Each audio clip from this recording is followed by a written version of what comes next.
Hi, y'all. I'm Megan. I'm an alcoholic. My sobriety date is August 8th of 2009. For that period of time, I'm as grateful as I know how to be.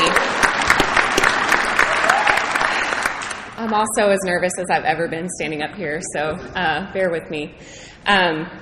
Thank you to the committee for asking me to be here. Thank you for all your hard work this weekend. This is a wonderful conference. It's my first time here, and I have been nothing but impressed. I love conferences. This is a good one. I'll be telling all my friends in Tulsa all about it. Thank you to my host. You have been wonderful. I love Kelly. We have known each other for a few years. We're friends on Facebook. I know all about her little three-legged dog. And I feel at home here. You know, I have friends here. Thank you to my husband for coming this weekend, and our friends that got in the car and came too. And just a wonderful weekend celebrating Alcoholics Anonymous and getting to meet all of you wonderful people, you know. I was thinking about when I was newer in sobriety, I was very reluctant and hesitant to really get into Alcoholics Anonymous. I was a paper signer. Closer to the microphone. Is that better? Okay. All right. That's the one thing that Lee said before I got up. Get on the microphone. I got up. So when I was new to Alcoholics Anonymous, I needed a paper signed. And I was, I went to the one meeting that I knew of and got my paper signed and didn't really know that there was anything else and wasn't super interested in anything else yet. And I was taken to this monthly meeting in Tulsa. It's called the Big Meeting. It's the big meeting in Tulsa. And it's where all the meetings, you know, they come together and have a speaker once a month. And I remember walking into that and just thinking, wow, there are so many other alcoholics in Tulsa. I just couldn't believe it. There's so many other meetings. Alcoholics Anonymous is huge. And so if you're new, I hope, you know, that that's what you get out of coming to a conference like this. Alcoholics Anonymous is so big. We are all over the world, in every city, online now, my goodness. I mean, AA is everywhere. And, the fellowship really just brought me through to a brand new life that I'm so grateful. I'm going to do my best to tell you what I was like, what happened, and what I'm like today, thanks to God's sponsorship and the 12 steps, a good home group, and actions that I am willing to take in Alcoholics Anonymous today. I am from Tulsa, born and raised. I grew up in a pretty normal home. There wasn't a whole lot of drama growing up, but I never felt right. I didn't feel like I fit in, didn't feel like I had the manual that everybody else got. I'm still kind of awkward today. Like, I don't know what to do with myself all the time. But I really, really felt that when I was a kid. Just, why does everybody else seem to know what they're doing or what they need to be doing or how to act? And I found alcohol really, really young. I stole my first drink of alcohol when I was 9. Didn't really get the effects other than the rush from stealing it. I still remember, though, like what that bottle looked like. It was a very curvy bottle of wine in my friend's refrigerator at a sleepover, and remember how it smelled, and remember the label on the bottle, and just very, very interested in what alcohol was and what it could do for me, and I got enough to change the way that I feel when I was 12. I felt the magic. I was at another sleepover, and I got. We got some Bartles and James wine coolers, strawberry kiwi, and I got all I wanted that night, and I felt like I could breathe. I felt like I was one of the cool girls at the party. I was, dancing on a coffee table. I was rapping that part of Waterfalls by TLC. Left Eye's part, I was it that night. I was it. I felt comfortable in my own skin. I was one of you. I was better than you. I was it that night. And I wanted to feel that way all the time. And I did my best to do it as often as I could. as I got a little bit older, went through school, some things happened in my family. I have an older brother. I have two older brothers, but one is no longer with us. When I was 16, he was 23, and he was headed to court for his 5th DUI. And he had a lot of things happening in his life, and I wasn't really aware of most of it. But instead of showing up for court that morning, he put a rifle in his mouth and took his own life.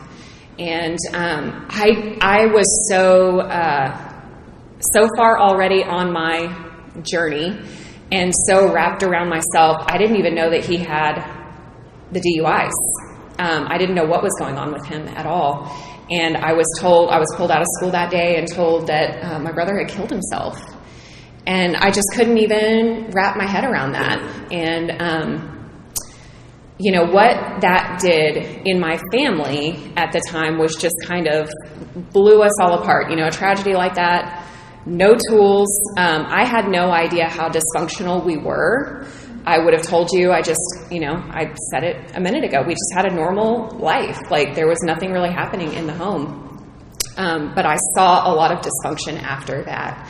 And my dad moved out. My mom, kind of did what she had to do to cope. My other brother was already living outside of the house. And so nobody was bothering me anymore. And I was grieving deeply, but I didn't want to feel that. And alcohol had already become my solution to life, to the way that I felt. And so you present me with some pretty deep feelings. I don't want any part of that. So I was really off and running at that point. And there's nobody at home making sure I'm home by curfew or anything. So I was really able to drink the way that I needed to drink. And I needed to drink at this point. I had, prior to his passing, I had been drinking my lunch at school. We had off-campus lunch, and I would go to friends' apartments and drink beer instead of eating lunch and go back to school messed up, put some vodka in a water bottle, make it through the afternoon. And so after that, it wasn't even important to make it to school anymore. And I got into a relationship with another alcoholic, and we started planning a wedding when I was 17 or 18 years old. He drank like I drank. We partied every weekend. We met at a party that he threw, and I threw up all over his apartment. And that's how that relationship started. And I just never left.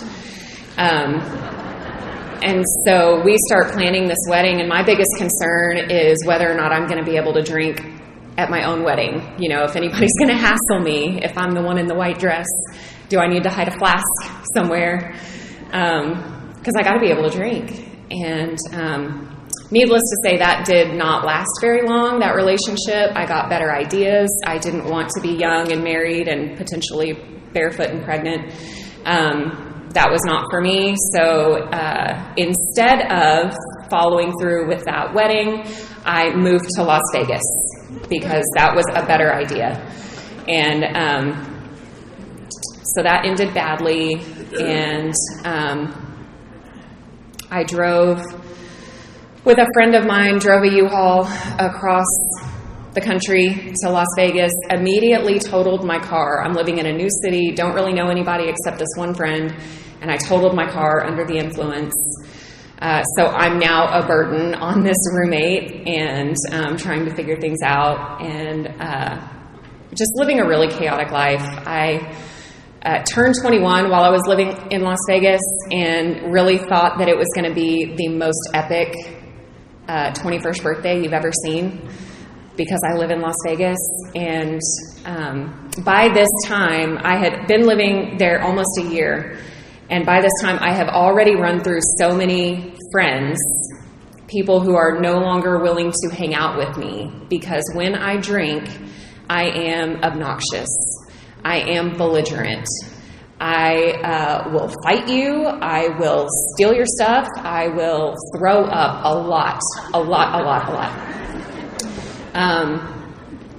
nobody wants to babysit me, and I'll just find new people to babysit me. And so by the time I turn 21 and I'm expecting this huge, blowout 21st birthday in Las Vegas, I've got one friend willing to hang out with me. It's my roommate.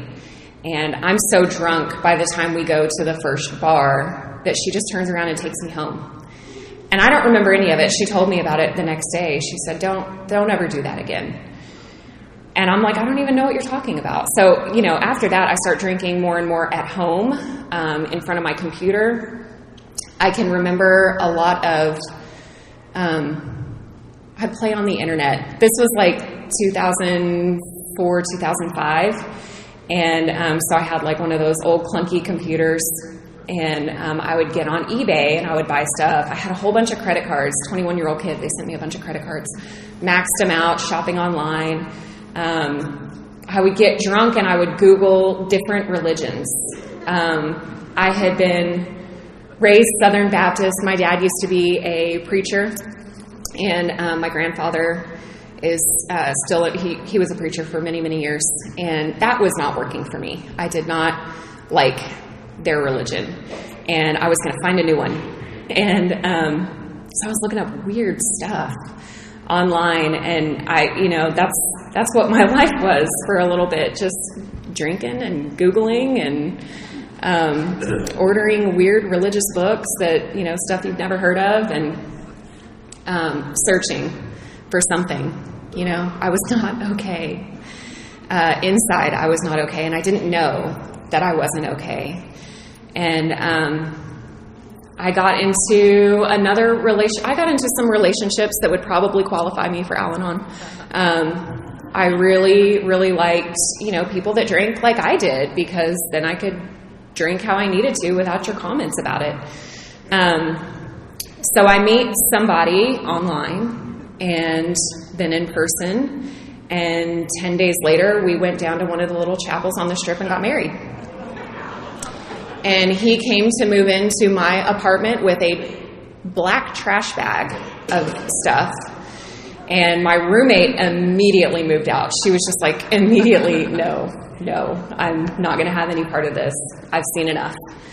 And so he moved in, and we're now married, and we're going to, have some kind of great life. And it just this was like the fastest moving train wreck ever.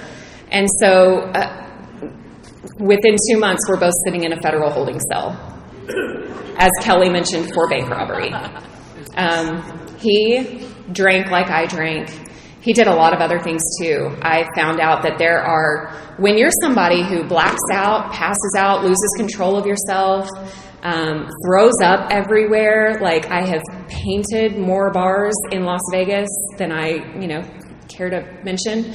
There are substances that will help you maintain some sense of control while you're drinking. And I got introduced to a lot of that with this guy. And I was able to drink around the clock. And nothing else mattered. We really I felt like a rock star. I felt like a gangster. I felt like I had found the life that I had always been looking for. When we're doing the things that we're doing, I never thought that I was going to live very long. I don't know why I never thought that I was going to live very long. I wouldn't have ever told you suicidal, especially after losing my brother the way that I did. Those wouldn't have been words that came out of my mouth, but I didn't necessarily want to live. I wanted to be unalive, but I didn't want to take any direct action for that. I didn't know how to live, And so, hitting my 21st birthday was a surprise to me. I didn't expect to live that long. And so when we start doing the things that we're doing, by the time I met this guy, work was a problem. Work was in the way.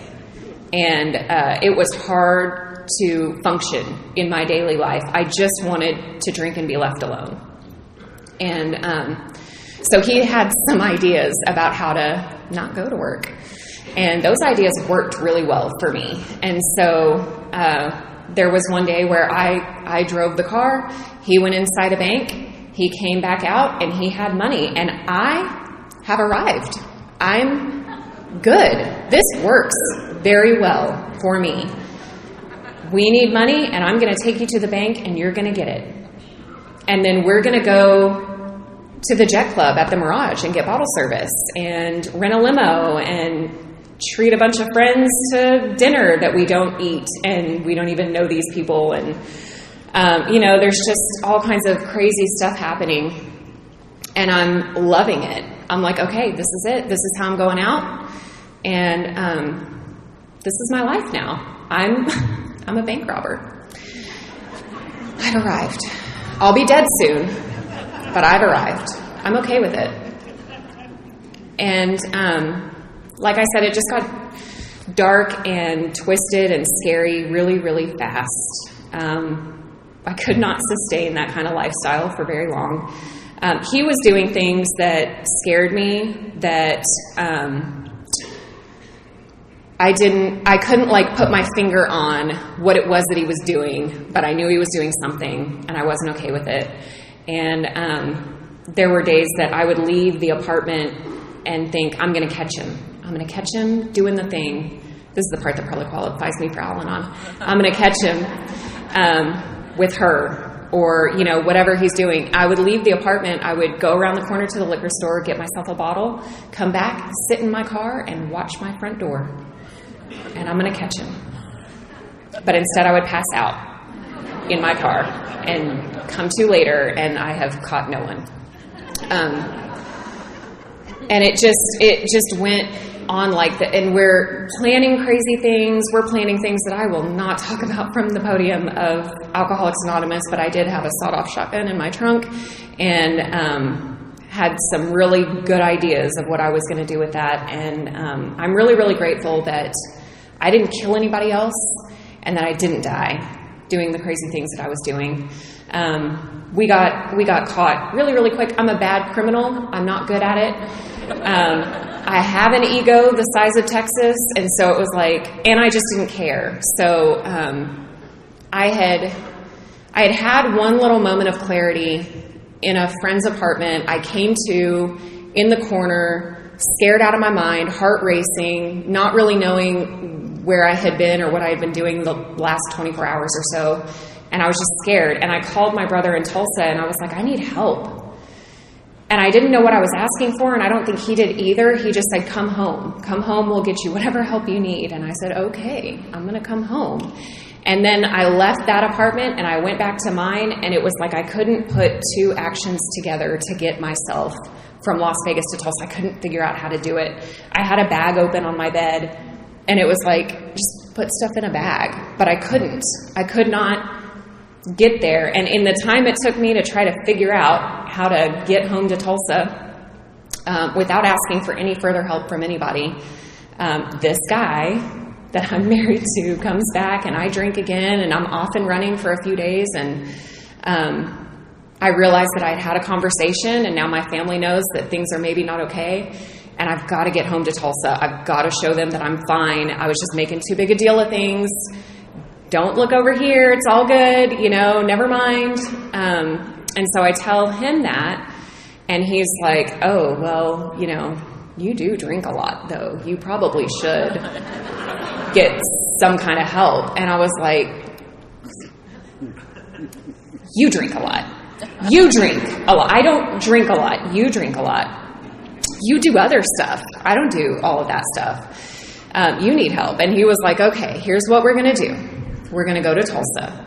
We're going to see your family. We're going to tell them that we're okay. You're okay. I'm okay. We're okay. We're going to come back to Las Vegas. We'll go to treatment together. And then we'll live happily ever after. And I was like, okay, that's a good plan. I just need somebody to tell me what to do. And so we're going to leave Las Vegas. We're going to go back to Tulsa. We're going to smooth everything over, go check into treatment. We just need a little bit of money to get there. And for some reason, it comes out that morning that he's fed up with being the one that goes into the bank every time. And I am a strong, independent woman, and I don't need him. So I'm going to go into the bank. And I'm a terrible criminal. And I have security camera footage of myself from that day. And I was wearing, it was early March. It was almost St. Patrick's Day. And I was wearing bright green Puma tennis shoes. I'm almost 6 feet tall. My hair was dyed black. I was maybe 110, 120 pounds. I was wearing a bright green t-shirt and aviator sunglasses that were not very tinted at all. And I just walked in like, can I have some money, please? And they give it to me, and I put it in my pocket, and I go out to the car just almost skipping, And it wasn't very much. What we were actually doing is passing a note and asking for loose bills, top drawer only. Thought we were being really smart, and so there wasn't very much. And so we went straight from there to another bank because we needed a little bit more. And then we went straight from that second bank to the airport and bought 2 tickets to Tulsa on the next flight with cash. Looking the way that I just described, but smelling, I'm sure, horrific and just acting like belligerent. And so they let us get on a plane. We had a layover, had to change planes in Phoenix. And when we went to change planes, the air tunnel was full of officers. And they had guns drawn. And these are like federal agents, U.S. Marshals, stuff I've never seen before. I'm like completely naive to I've seen episodes of Cops. That's about it. And I had no idea that they were there for me. I live completely full of illusion, just a fantasy life in my head. I'm not connected with reality in any way at all. So when we step into the air tunnel and we see all of these firearms pointed at us, I'm just like, what is happening? Who are they here for? Are we about to be on an episode of Cops? Like, can we hang out and like maybe get on camera or something? And they are like pushing me into the wall and frisking me and cuffing me and reading me my rights. And I'm just like, what is even happening? So anyway, we get taken to federal holding. And that was an adventure. And I didn't know anything about what was happening to me. And I start detoxing. I'm in a CCA facility in Florence, Arizona. This is like, they took me to Maricopa County that night in Phoenix. And then they took us to Florence, Arizona, a CCA federal holding facility. And by the time I get to the CCA, I'm in full detox and don't understand anything about detoxing. Like, there's girls in my cell who are handing me sugar packets and telling me, eat this, you need it, you're not okay. And I'm just out of it. A few days later, they called me out of my cell and told me that I had a visitor. And I didn't know that anybody even knew where I was. Who could possibly be visiting me? And so I go down to visitation, and it's like, it looked like a movie. There's a piece of glass and a phone, and I'm in orange scrubs, and I sit down and I pick up the phone, and there's my dad on the other side of the glass. And the look on his face is, I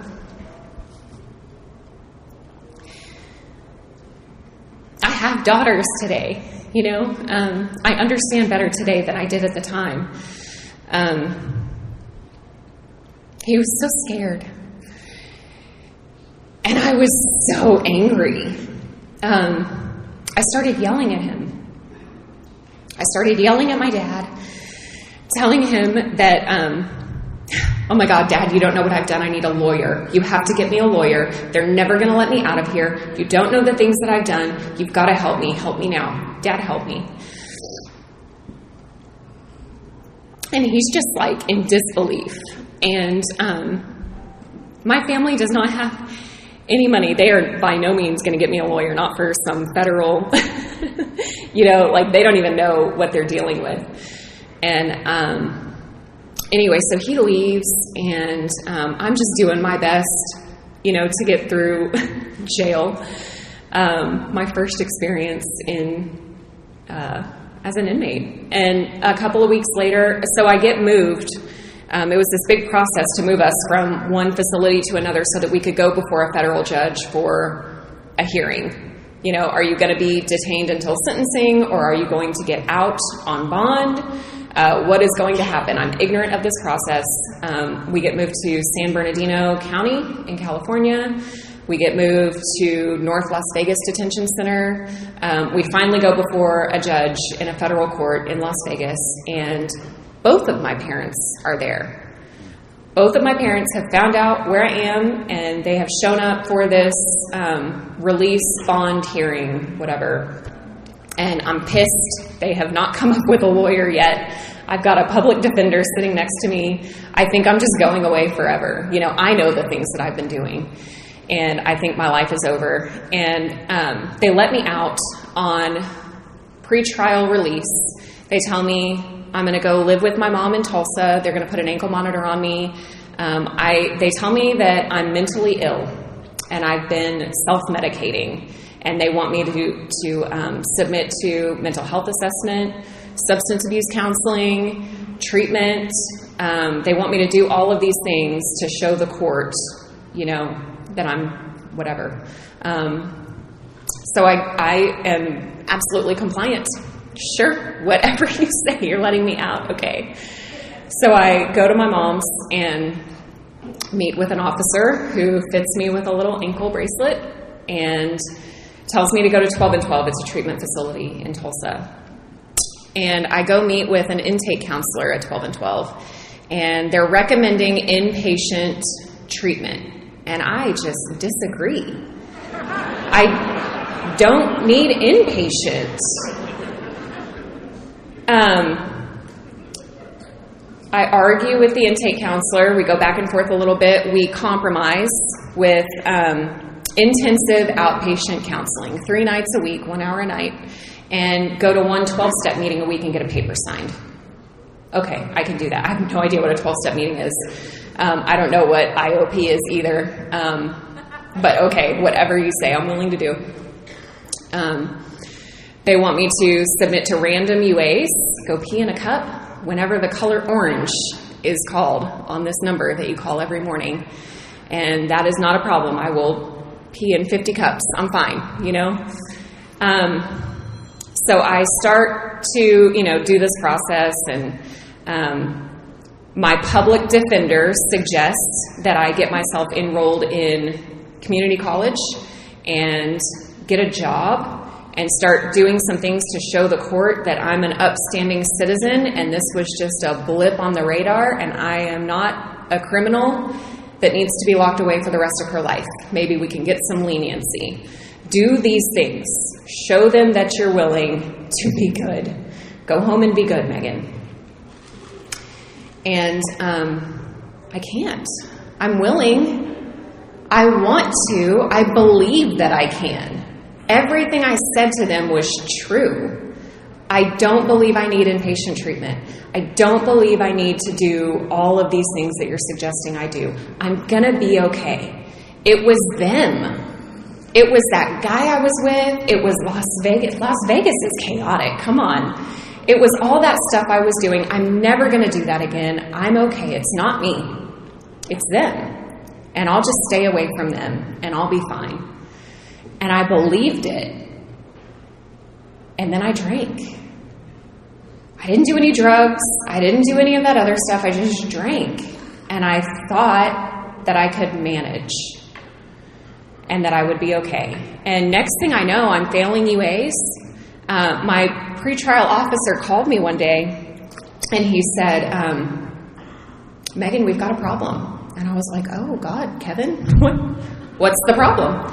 He's like, well, you failed a UA. And I'm like, no. Impossible.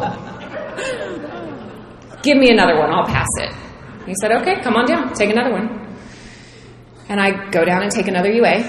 And Megan, you failed. And I said to this officer, I want to see you open a new box of test strips because they're defective. There's no way I didn't pass that UA. There's no way. I had it down to a science. If my number is called, my color is called on this day, I can drink this day, and I'm going to be fine by the time they call my color again. It's going to be fine. I had it down. So anyway, I had to go in front of the judge for sentencing. This process had gone on for like 16 months. In this time, I created a lot of wreckage drinking. I would say that I would be somewhere, and I would not show up. I would promise my brother, who I got very close to during this time, I would promise him that I was going to come hang out. We were like playing Guitar Hero or something, and I'm like, yeah, I'll be there after work. And I would get off of work, and I would start drinking with some other people. There was one night that I kept telling my brother that I'd be there, and I kept not showing up, and he was like, where are you at? I'll come get you. My whole family was really worried that I was going to go away for a very long time, and they were trying to help me out. My brother ends up getting in a fight with these guys that I'm hanging out with on the front lawn of this. I don't even know who these people are. But I just caused so much chaos and wreckage in my family. I would bring people into my mom's house, just did not care about anybody but myself.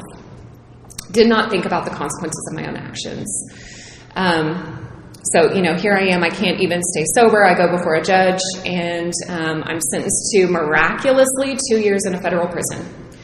That's not a bad sentence for everything that had occurred. But I will tell you that standing there in the courtroom that day, I don't remember a whole lot, but my mom was with me, and she was somewhere behind me in the courtroom, and the sound that she made, those are like two things that I will just never forget. My dad's face when he came to visit me in that jail, and the sound my mom made when the judge said 2 years in a federal prison.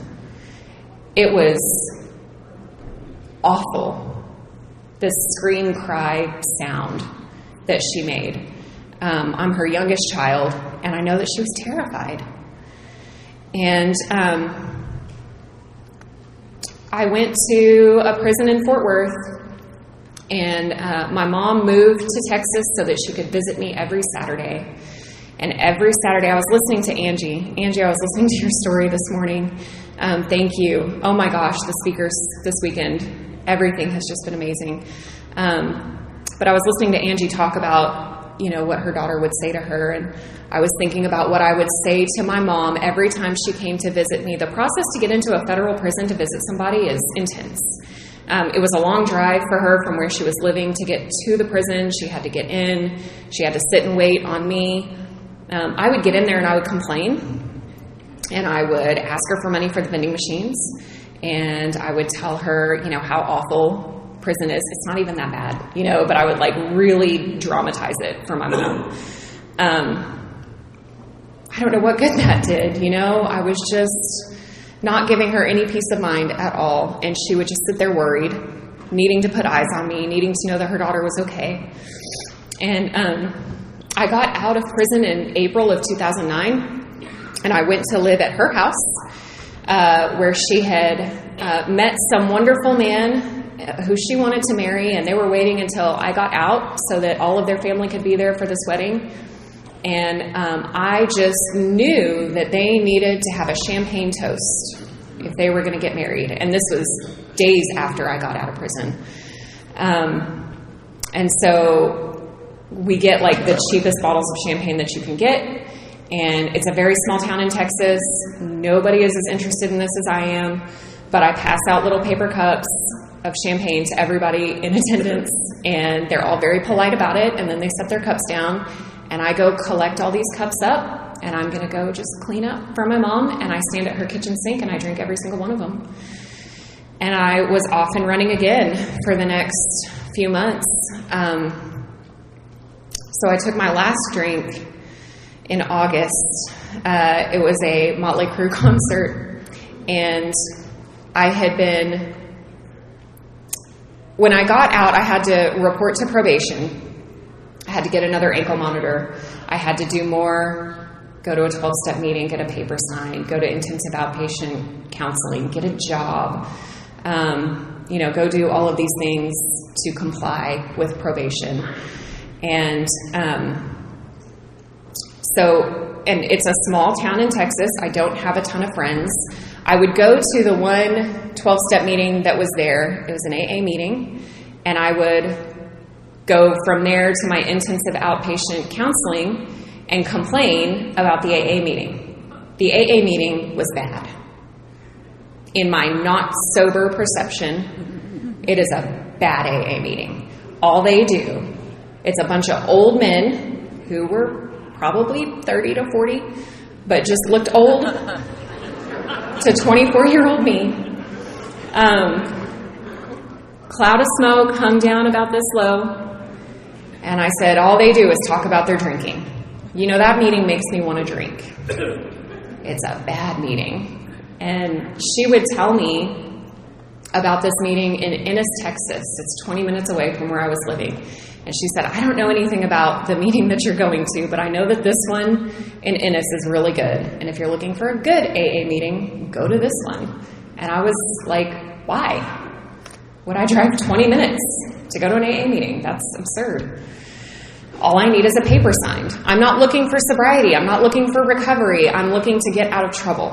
I want the law off my back. I want my mom to know I'm okay. I want to be left alone to live my life. And so I'm drinking every night alone in my room at my mom's. And I would go to intensive outpatient counseling, and I would go to the 12-step meeting, and I would hear them talk about sobriety, and I'm like, why would you want to live sober? Like, I feel like I would never have fun again if I quit drinking. What am I going to do on the weekends? I'm not doing anything on the weekends. I'm not having any fun drinking. I'm drinking alone in my room until I go to bed every night. But I can't fathom the thought of being sober because that's just unimaginable to me. That doesn't sound like any fun at all. I don't want any part of that. Just sign my paper and let me go. So I get invited by some friends in another city that I had known in high school, that they just knew that I lived nearby, and they just had an extra ticket, and they hadn't seen me in years. And they invited me to this Motley Crue concert. And so I'm like, yes, I'm going out with people. So I got a pregame, and I get ridiculously drunk before I even get there. And what didn't happen for me that night is my head never shut up.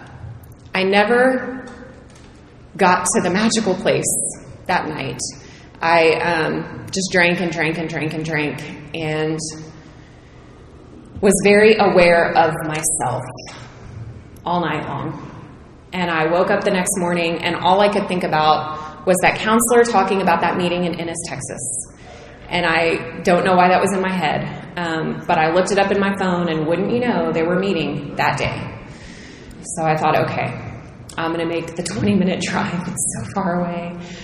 And I drove to that meeting, and for all I know, that meeting could have been identical to the one that I had been going to. It could have been the same people in the room. But I was that much willing that day to do just something different. What was really going on was I was so sick of myself. I was so tired of how I felt.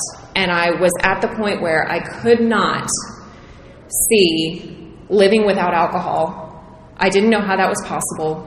But based on the experience of the night before, I didn't see how I could keep drinking the way that I was. And so I was just willing to do one thing different, which is go to a different meeting. And while I was there, I heard a woman talk, and I approached her after the meeting, and it was like my feet were moving without me controlling it, and my mouth is opening and words are falling out before, like, will you sponsor me? Oh my God, what have I done? You know? And she just said yes. She just said, yes, do you have a big book?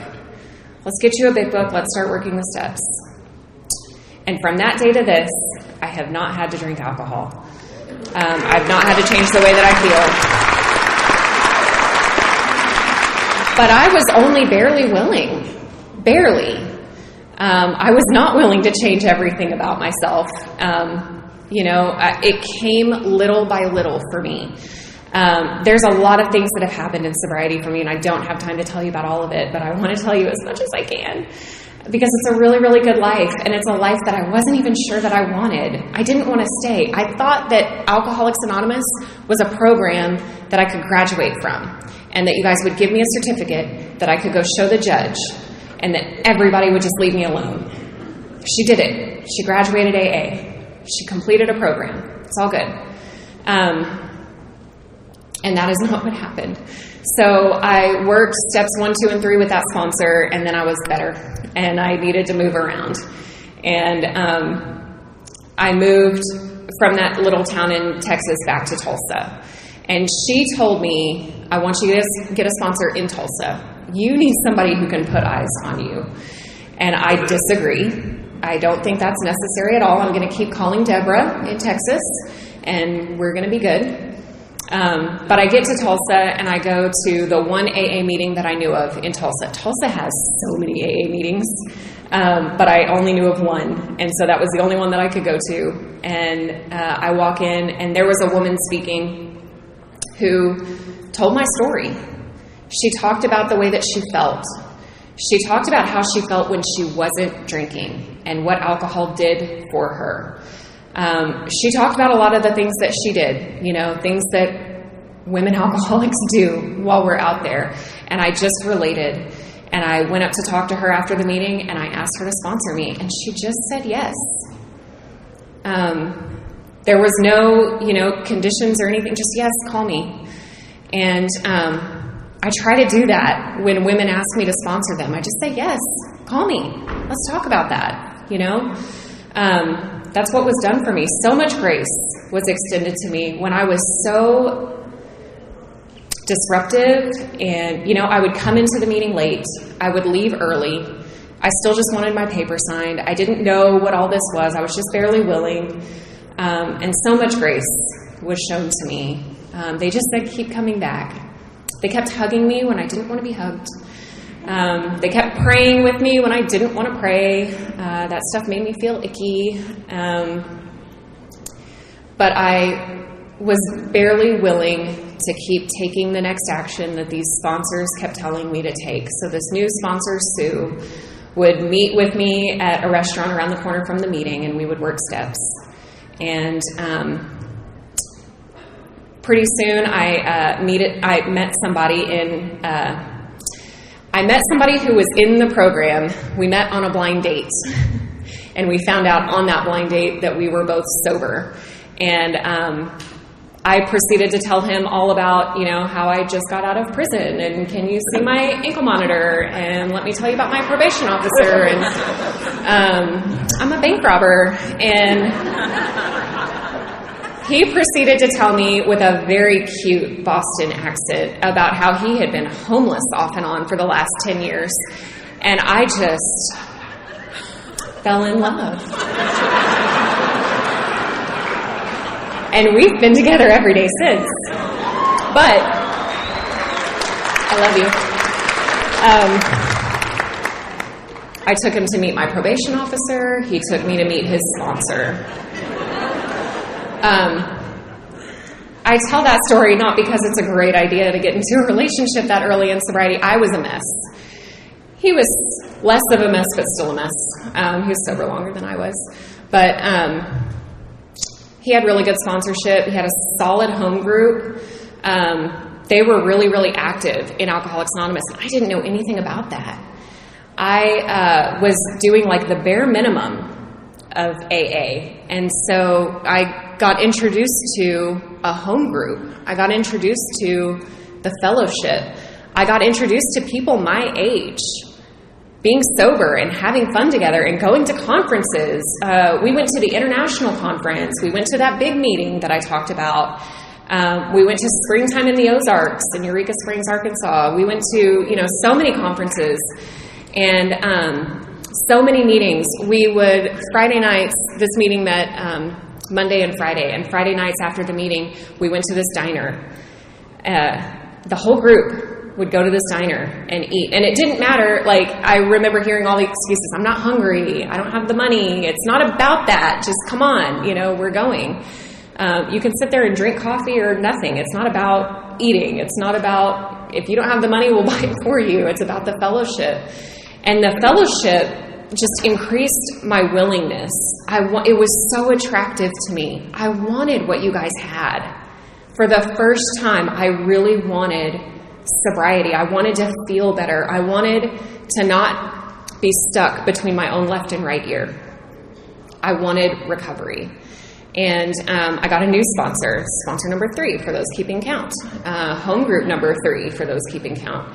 And I started working the steps again. She took me back from step 1, and we went all the way through to step 12, and I had a spiritual experience. And what happened shortly after that is I started sponsoring other women. Women would ask me for help, and I got to take others through the steps and see the lights come on for them and gain a deeper understanding of it myself in the process. And that is an experience I hope you don't miss. I could have missed all of this. I didn't want to live. I didn't want sobriety, and I could have missed it. My husband and I, we had a big AA wedding. Everybody from our home, I had changed home groups again at this point, got another sponsor. So we had people from both of our home groups were present at our wedding, and so many fun stories about that night. We have 2 beautiful daughters who are 6 and 9 and have never seen either of their parents drunk. And that's a gift.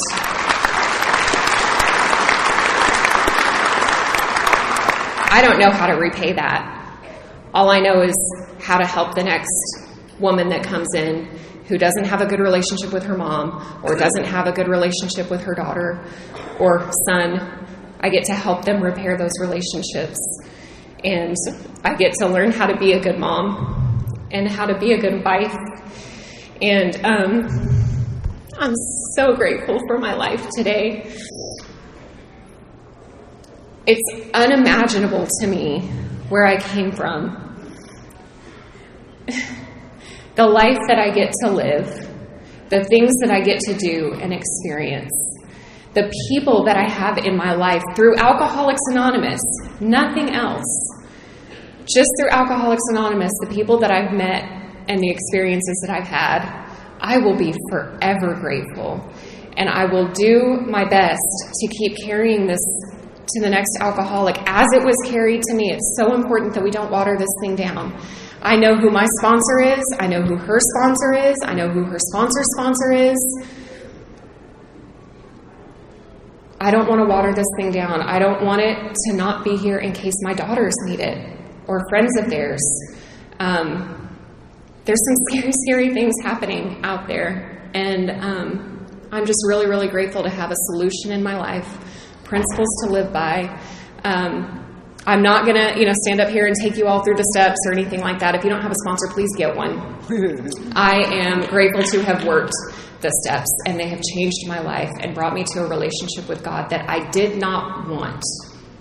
I didn't want any part of this, but I'm so grateful that I had just a little bit of willingness, and it became attractive to me. And I get to stay, and I could have missed it. I think that's all I got. Thank you.